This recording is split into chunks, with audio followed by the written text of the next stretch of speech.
Oh my god, guys, did you see it? There's a new Star Wars trailer, and you know what? Star Wars is saved! It's really not. And if you're one of those fanboys running around saying that The Last Jedi was the greatest thing since sliced bread, and now you're saying Star Wars is saved, then you're admitting there's a problem to begin with.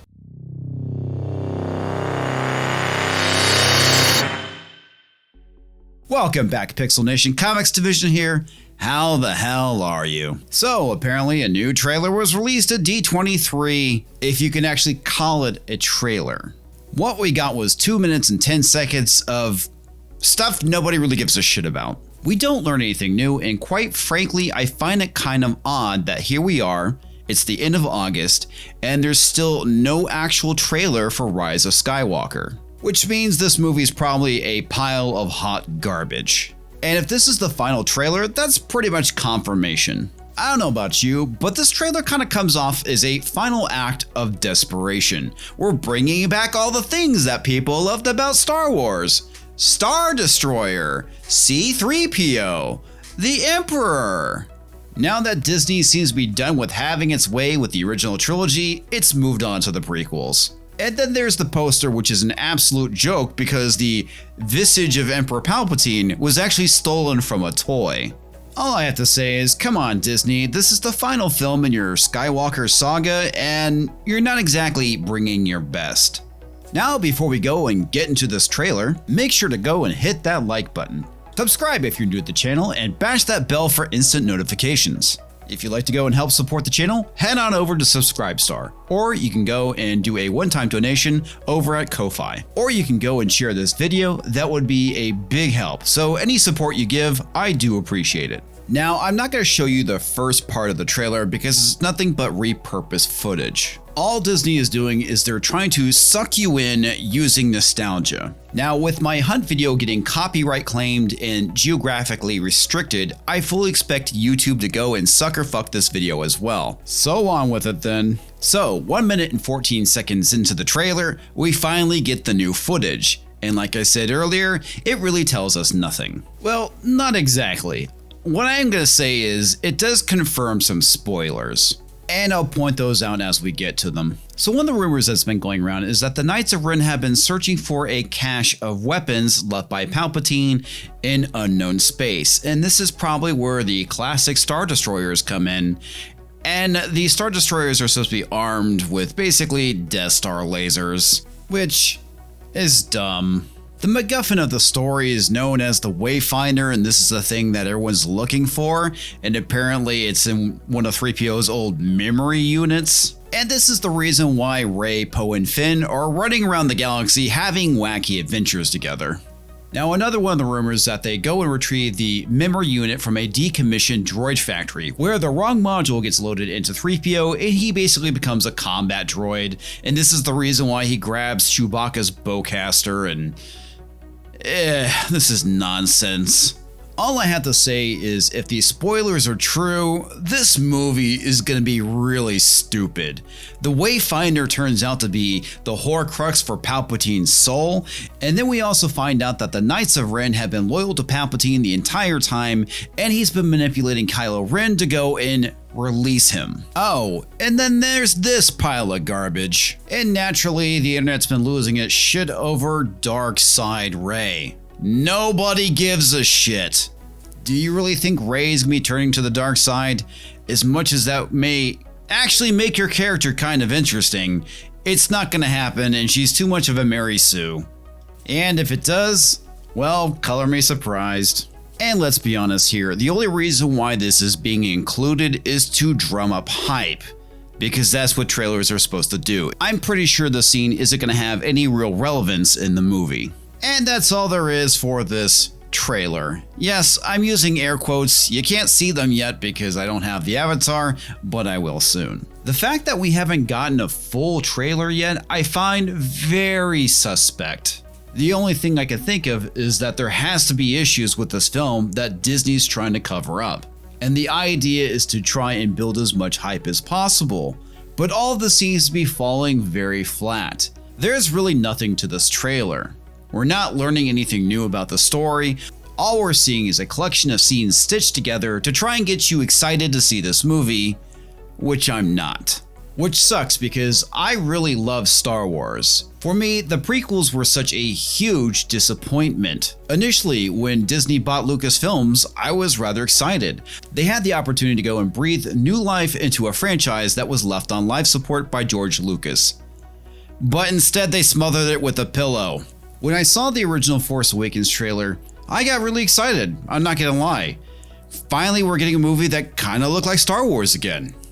Rey was supposed to be the new Luke Skywalker, which she wasn't, and her character was about as deep as a muddy puddle. Then there was Poe. He was supposed to be the new Han Solo, which he's not. And then there's Finn, and he's supposed to be the new Princess Leia. Instead we just got a space janitor. It feels like they took a Clerks joke a little too far. I kind of feel like this decision went down like this. Hey, you remember that movie with those two guys that work at a convenience store and they're waxing philosophical about Star Wars and one of them brings up space janitors? Yeah, we should totally do that. So I was looking forward to the next generation of stories and interesting characters and their adventures. But that's not what we got. What we got was an uncompelling mess of characters that nobody gives a shit about. Now, whenever I talk about storytelling, I use a pretty simple analogy. I can't take credit for it, I got it from a friend. But it goes like this. The best way to describe how storytelling should be done is, a man goes and climbs up a tree, people show up and throw rocks at him, the man climbs down forever changed. It's a very distilled explanation of the hero's journey. The man climbing up the tree represents the call to adventure. The people showing up and throwing rocks at him represents the adversity and challenges that he needs to overcome, and I think that the last part is pretty self-explanatory. But because it's 2019, I'll explain it anyway. It represents the change that the journey has had on our protagonist. He started from humble beginnings, but rose to the occasion to become the hero. During that process, he encounters obstacles and fails, but ultimately, through struggle, overcomes. The original Star Wars is a perfect example of this formula. Luke receives the call to adventure. This takes the form of the message intended for Obi-Wan Kenobi that R2-D2 plays for him. Luke then meets Ben Kenobi, who then tells Luke he should go and follow in the footsteps of his father and become a Jedi and save Princess Leia. Luke is hesitant at first, but after the murder of his aunt and uncle by the Empire, he does accept the call to adventure. And this completes the man climbing up the tree. Next, Luke and Obi-Wan embark on the adventure. They go and meet Han Solo, who they hire to go and take them to Alderaan. Alderaan is blown up by the Death Star, and then they are captured. Luke, Han, and Chewbacca then go and rescue Princess Leia. Obi-Wan Kenobi is defeated by Darth Vader, and then there's the imminent threat of the destruction of the Rebel base, and this completes where the people show up and throw rocks at the man. And finally, we conclude things with the man climbs down forever changed. This is represented when Luke goes and straps into his X-Wing, goes and blows up the Death Star with the help of the Force, and is celebrated as a hero during the closing ceremony. But The Last Jedi doesn't do this. For the most part, Rey goes and climbs the tree, but no one shows up to throw rocks at her. Instead, what we get is Rey is the bestest at flying and repairing the Falcon. She masters the Force despite never actually using it before, and frees herself because you can't have men saving women anymore, because that's nothing more than a harmful stereotype. And finally, it concludes with her, despite never picking up a lightsaber, defeating a seasoned Dark Jedi. So, as you can see, Rey really doesn't have much of a story arc and no room for growth. At this point, her character has already defeated Kylo Ren twice, and it's not like they're going to end it with Kylo Ren defeating her. It's pretty much second verse, same as the first. And the secondary characters are no better. At least with Han Solo, he had a story arc. He started off as a scoundrel, but had a change of heart at the end, and therefore went and helped Luke go and blow up the Death Star. What exactly does Poe Dameron do? He's mainly there just to make snarky comments, and then blow up Starkiller Base. What about Finn? Well, he's just there to occupy space. The problem with Disney Star Wars is it's nothing more than a thin veneer of what we think Star Wars should look like, but in actuality, there's no character development or growth. At this point, it's going to be nothing more than just filler to get to the finish line, which is, I don't know and I really don't care. And that's the reason why this is nothing more than a cheap cash grab. It's pretty evident that they're desperate to try and get butts in seats, which is the reason why they're digging up Billy D. Williams to go and play Lando Calrissian again and bringing back the Emperor because they're trying to bait you with nostalgia. Because this is what they think Star Wars fans want, when in reality we just want good storytelling. So, am I going to go and see it?